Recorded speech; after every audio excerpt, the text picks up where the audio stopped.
Ìjẹ̀bú rẹ̀ ọmọ yẹ fún bí Ọlọ́run kó fẹ́ràn kẹ́ màmá rẹ o.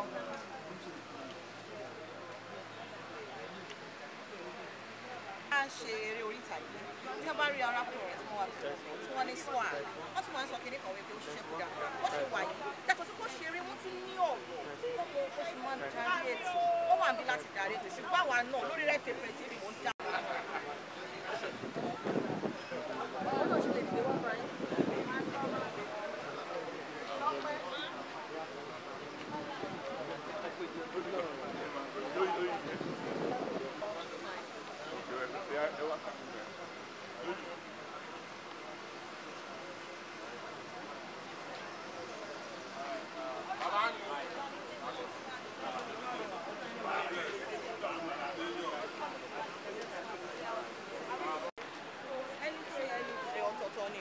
Good afternoon. Ẹ káàbọ̀.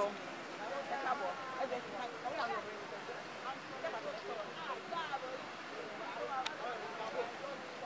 Ẹ máa bọ̀ ma.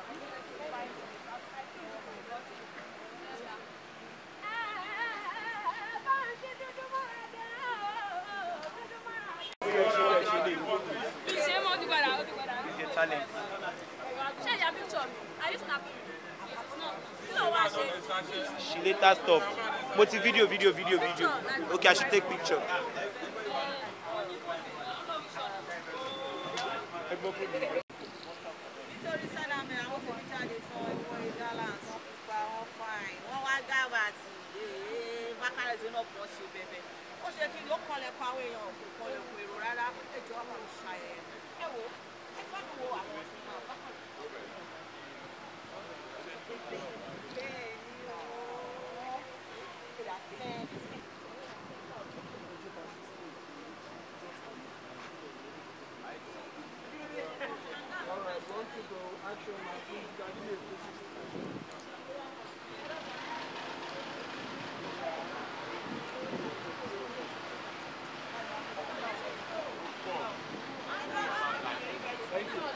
Thank you.